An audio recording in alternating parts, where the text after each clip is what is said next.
My dad works in B2B marketing. He came by my school for career day and said he was a big ROAS man. Then he told everyone how much he loved calculating his return on ad spend. My friends still laugh at me to this day. Not everyone gets B2B, but with LinkedIn, you'll be able to reach people who do. Get a $100 credit on your next ad campaign. Go to linkedin.com/results to claim your credit. That's linkedin.com/results. Terms and conditions apply. LinkedIn, the place to be, to be. ABC Wednesday, October 9th. Y'all complain all day. We want books. We want paper towels in the classroom. Bet you want razors, too. I'm still waiting on the paper towels.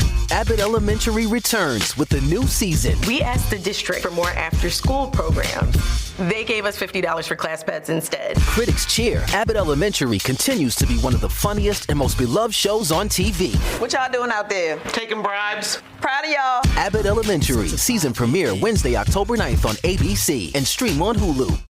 Hello, everybody, and welcome back to another one of our weekly bonus episodes here on ORD. I'm Greg Audino, your host of the show, and this week I'll be sharing a previous airing of our finance show, Optimal Finance Daily, which is structured the same as this one, but focuses, of course, on content that covers all things personal finance. So get ready for a sample of OFD. Here is Diana with the post and her commentary as we optimize your life. Financial Infidelity and the Problems It Can Create by Michelle Schroeder-Gardner of MakingSenseOfSense.com. Infidelity of any kind is something no one wants to think about happening. While some may think financial infidelity isn't that big of a deal or that it would never happen to them, think again. According to an article on Forbes, 20% of those in the U.S. keep financial secrets, and 7% between the ages of 18 to 49 have a secret bank account or a secret credit card they keep from their partner. Also, according to a survey taken by the National Endowment for Financial Education, 31% of survey takers admitted lying to their spouses about their finances. These aren't just little lies either. Most of the 31% stated that if their spouse found out about their lie, that a divorce may be on the horizon.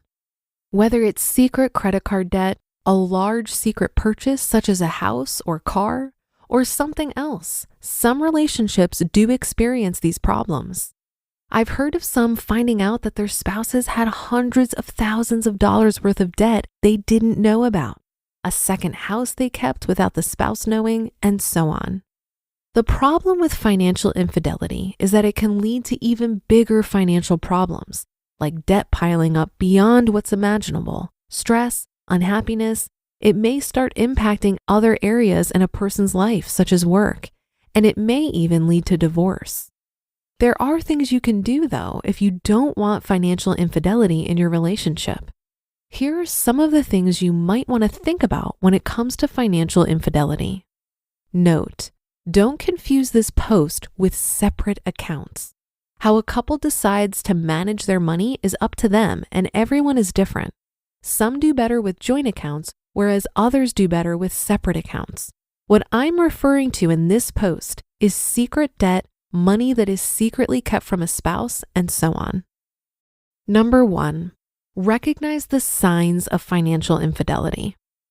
There may be a chance that you're already a victim of financial infidelity.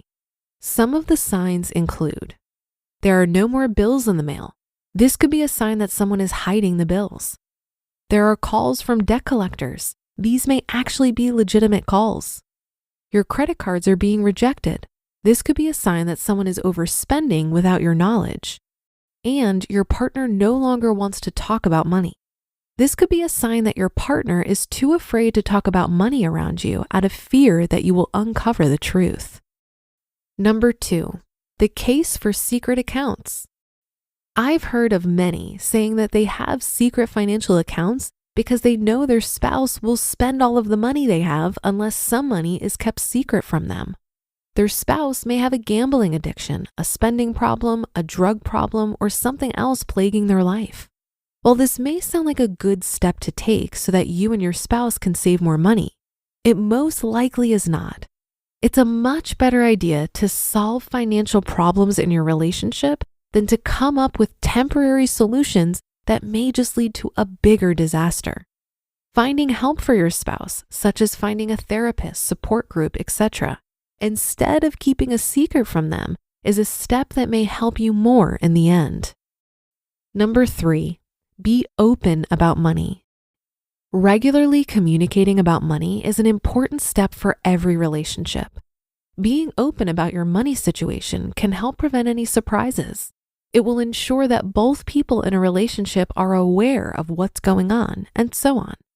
You and your partner should sit down every so often, such as once a week, once a month, or whatever time frame works best for the two of you. In these money meetings, you should discuss your financial goals, money values, and more, how the two of you are doing financially, what changes need to be made, any financial problems, and so on. The key here is that both of you are up to date on what's going on so that everyone can work towards the family's financial goals together. And number 4, have spending limits. Some couples tell each other about every single purchase they make, whether they buy something for $1 or if they buy something for $1,000. Others only tell their spouse if they reach a certain amount, such as $100. Whatever you decide, it's a good idea to sit down with your spouse so you can determine what is the best amount for your situation.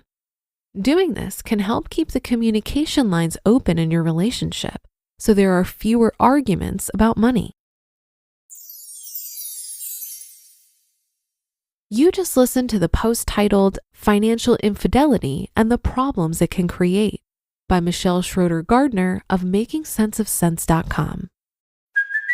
Hey, it's Kaylee Cuoco for Priceline. Ready to go to your happy place for a happy price? Well, why didn't you say so? Just download the Priceline app right now and save up to 60% on hotels. So whether it's Cousin Kevin's Kazoo Concert in Kansas City, go Kevin, or Becky's Bachelorette Bash in Bermuda, you never have to miss a trip ever again. So download the Priceline app today. Your savings are waiting. Go to your happy place for a happy price. Go to your happy price, Priceline. Right now, get scary good deals on select Ring cameras and doorbells. See who's there. Keep your scaredy cats company. Oh, it's okay, sweetie. I'll be home soon. And protect your crypt from the real monsters. Oh, come on. The sign says take one. Save big on select Ring devices right now at ring.com. I'm all about financial transparency, probably more than most people, and not just with my partner. For example, back in 2019, I participated in a breakout session at Camp Mustache where I opened up my books. I shared my income, expenses, net worth, and strategy for reaching FI to 60 people so they can weigh in on my plan. I found it liberating and reassuring for these money nerds to validate my numbers. However, there is one situation that I see discussed nearly every day where I think it is necessary to hide money. And it's if you find yourself in an abusive relationship. This is because financial abuse occurs in 99% of domestic violence cases, and it's often cited by victims as the main reason that they stayed with or returned to an abusive partner. I'm in a Facebook group called Women on Fire. And I'm not exaggerating when I tell you that nearly every day there is a post by a woman asking for advice on how to leave an abusive relationship when she doesn't have access to any of the household money. The stories are heartbreaking, and for every post asking for advice, there are hundreds of comments from women who have gone through it. A common theme I see is that you need to have your own money if you're ever going to get out, whether this be cash on hand or your own separate bank account. And I've seen comments from women who took a year or more quietly stashing away money and planning an escape. If you find yourself in this situation, I am sending you an enormous hug. And I sincerely encourage you to contact a domestic abuse shelter. They have resources to help you come up with a plan on how to get out in the safest way possible.